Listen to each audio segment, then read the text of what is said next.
સુરત જિલ્લાના કન્યાસી ગામની હદમાં બાઇક પર સવાર 3 ઈસમોએ 2 મિત્રો પાસેથી મોબાઈલની લૂંટ ચલાવી હતી। દરમિયાન એક વ્યક્તિએ પ્રતિકાર કરતા તેને ચપ્પુના ઘા ઝીંકી દેવાયા હતા, જેમાં તેનું સારવાર દરમિયાન મોત નીપજ્યું હતું। આ મામલે પોલીસે ગુનો નોંધી 3 પૈકી 2 આરોપીઓને ઝડપી પાડ્યા છે। ઝડપાયેલા આરોપીઓ અગાઉ વાહન ચોરીના ગુનામાં લાજપોર જેલમાં હતા, જેમાં 2 આરોપીઓ જામીન પર બહાર આવતા જ પોલીસે ઝડપી પાડી કાયદેસરની કાર્યવાહી હાથ ધરી છે। મળતી માહિતી મુજબ ગત 25 નવેમ્બરના રોજ આ બનાવ બન્યો હતો, જેમાં વિનોદ ગદાધર પિહાન તેના મિત્ર સાથે નોકરી પૂર્ણ કરીને ઘરે આવી રહ્યા હતા। દરમિયાન કન્યાસી ગામ તરફ જવાના રોડ પર શિવ ઇન્ડસ્ટ્રીઝ 2ના ગેટ પાસેથી તેઓ પસાર થતા હતા, ત્યારે 2 બાઇક ઉપર 3 ઈસમો આવ્યા હતા અને 3 પૈકી એક ઈસમે ચપ્પુ બતાવીને જે પણ કંઈ હોય આપી દેવા જણાવ્યું હતું, જેમાં ગભરાઈને તેના મિત્રએ પોતાનો અંદાજિત 2500 રૂપિયાની કિંમતનો જૂનો ટચ સ્ક્રીન મોબાઈલ ફોન આપી દીધો હતો, પરંતુ વિનોદે પોતાનો મોબાઈલ ફોન ન આપીને પ્રતિકાર કરતા એક ઈસમે તેને પેટના ભાગે મારી દીધું હતું અને તેનો 2500 રૂપિયાની કિંમતનો મોબાઈલ ફોન લૂંટી લીધો હતો। આમ બંને લોકો પાસેથી 2 મોબાઈલ ફોનની લૂંટ કરી બાઇક સવાર 3 ઈસમો ફરાર થઈ ગયા હતા, જ્યારે ઈજાગ્રસ્ત વિનોદને સારવાર અર્થે હોસ્પિટલ ખસેડવામાં આવ્યો હતો, જ્યાં તેનું સારવાર દરમિયાન મોત નીપજ્યું હતું। આ બનાવમાં કિમ પોલીસે લૂંટ વિથ મર્ડરનો ગુનો નોંધ્યો હતો અને આ બનાવમાં જિલ્લા એલસીબી પોલીસે ગોવિંદા ભજની બહેરા અને સુબલ મુરલી ગૌડા નામના 2 આરોપીઓને ઝડપી પાડ્યા છે। સુરત ગ્રામ્ય જિલ્લામાં કિમ પોલીસ સ્ટેશનની હદમાં કન્યાસી ગામ છે, ત્યાં ઇન્ડસ્ટ્રીયલ એરિયા આવેલો છે। આ કન્યાસી ઇન્ડસ્ટ્રીયલ એરિયામાં ગઈ તારીખ 25/11/24ના રાત્રિના સમયે લગભગ 8:30 વાગ્યાના અરસામાં 2 વ્યક્તિઓ પોતાના ફેક્ટરીમાંથી કામ કરીને પોતાના ઘર તરફ જઈ રહ્યા હતા।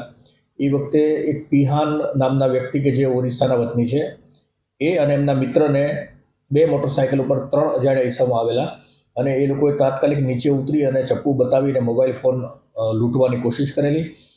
એ પિહાને એ વ્યક્તિએ પોતે પ્રતિકાર કરેલો અને પોતાના કબજાનો મોબાઈલ ફોન નહીં આપતા એના પેટના ભાગે ચપ્પુ મારીને પિહાનનો મોબાઈલ ફોનની લૂંટ કરેલી અને એના મિત્રના મોબાઈલની ફોનની પણ લૂંટ કરેલી। આ બનાવ બાબતે કિમ પોલીસ સ્ટેશનમાં લૂંટનો ગુનો દાખલ થયેલો અને ગંભીર જે ઈજા કરવામાં આવી હતી એ બાબતનો ગુનો કિમ પોલીસ સ્ટેશનમાં દાખલ કરવામાં આવેલો। આ બનાવ પછી 2 દિવસ બાદ જે પિહાન નામના વ્યક્તિ જેમને ચપ્પુ મારી અને લૂંટ કરવામાં આવી હતી તેનું અવસાન થયેલું અને લૂંટ વિથ મર્ડરની જે સેક્શન છે એ એડ કરવામાં આવેલી। આ બાબતે ગુનાની ગંભીરતાને ધ્યાનમાં લઈ પોલીસ અધિક્ષક શ્રી હિતેશ જોયસર સાહેબની સૂચનાથી એલસીબી, એસઓજી અને સ્થાનિક કિમ પોલીસ સ્ટેશન અને અન્ય પોલીસ સ્ટાફના માણસો આ ગુનાને શોધવા માટે ખૂબ ગંભીરતાથી પ્રયત્નો કરેલા। એલસીબીના પોલીસ ઇન્સ્પેક્ટર શ્રી ભટોળ અને પોલીસ સબ ઇન્સ્પેક્ટર શ્રી શકોરિયાએ રાત દિવસ મહેનત કરી ટેકનિકલ સર્વેલન્સ, મેન્યુઅલ સર્વેલન્સ, સીસીટીવીના એનાલિસિસ અને પોતાના ગુપ્ત બાતમીદારોને કામે લગાડી ઘણા બધા લોકોની પૂછપરછ કરી, ઘણા બધા સીસીટીવી કેમેરાઓને ખંગોળ્યા। આઈસીજીએસ અને ઈ ગુજકોપ જે પોર્ટલ છે એની અંદરથી ભૂતકાળમાં પકડાયેલા ગુનેગારોની માહિતી મેળવી અને ત્યાર પછી ઝીરોઇન કરતા આ ગુનામાં કુલ 3 ઈસમો 2 મોટરસાઇકલ લઈને ગયેલા અને એમના નામ મળેલા। આ 3 ઈસમોના જે આરોપી છે એમના નામ છે ગોવિંદ ભજની બહેરા, જે 23 વર્ષની ઉંમરનો છે અને મૂળ ઓરિસ્સાનો વતની છે અને પીપોદરા ઇન્ડસ્ટ્રીયલ વિસ્તારમાં રહે છે। બીજો એક આરોપી છે સુબલ મુરલી ગૌડા, જે પણ ઓરિસ્સાના વતની છે અને પીપોદરા ઇન્ડસ્ટ્રીયલ વિસ્તારમાં રહે છે।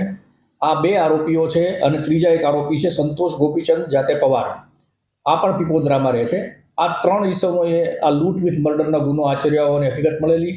પોલીસની તપાસમાં આરોપીની પાછળ જતા એ વખતે ધ્યાનમાં આવ્યું કે 3 આરોપીઓ સુરત શહેરની અંદર સરથાણા અને ભેસ્તાન પોલીસ સ્ટેશનના મોટરસાઇકલ ચોરીના ગુનામાં પકડાયેલા છે અને જેલમાં છે। પોલીસે આ આરોપીઓની છૂટવાની રાહ જોઈ અને એમના જામીન થતાં આ 2 આરોપીઓ ગોવિંદ ભજની બહેરા અને સુબલ મુરલી ગૌડા, આ બંને આરોપીઓને એલસીબી કચેરી ખાતે લાવી એની પૂછપરછ કરતા આ ગુનાનો એકરાર કરેલો હોય અને એની સાથે ત્રીજો ઈસમ જે વોન્ટેડ છે સંતોષ ગોપીચંદ, જે અત્યારે જેલમાં છે, આ 3 જણાએ મળી મોટરસાઇકલોની ચોરી કરી અને ચપ્પુ લઈ અને મોબાઈલ ફોનની લૂંટ કરેલી અને એ વખતે એમને ઈજા પણ કરેલી ને એમાં જે ભોગ બનનાર છે એમનું મૃત્યુ થયેલું હતું। આમ આ જે ગંભીર પ્રકારનો ગુનો છે એનો ભેદ છે એ ઉકેલવામાં આવ્યો છે। 3 પૈકીના 2 આરોપીઓની ધરપકડ કરવામાં આવી છે। આરોપી નંબર 3 જે છે એ અત્યારે જેલમાં છે। આરોપીએ જે લૂંટ કરેલા હતા એ બંને મોબાઈલ ફોન એલસીબી દ્વારા રિકવર કરવામાં આવ્યા છે। એક મોટરસાઇકલ પણ તપાસ દરમિયાન જે 2 પૈકીનું એક મોટરસાઇકલ કબજે કરવામાં આવ્યું છે। હાલમાં 2 આરોપીઓ છે એ કિમ પોલીસ સ્ટેશનને સોંપવામાં આવ્યા છે। કિમ પોલીસ સ્ટેશન દ્વારા એની તપાસ કરવામાં આવી રહી છે. અન્ય એક મોટરસાયકલ અને બનાવમાં વપરાયેલું ચપ્પુ છે એ પણ રિકવર કરવા માટેની અત્યારે પ્રયત્નો ચાલુ છે. આરોપીના રિમાન્ડ મેળવવામાં આવશે અને આગળની તપાસ કરવામાં આવશે.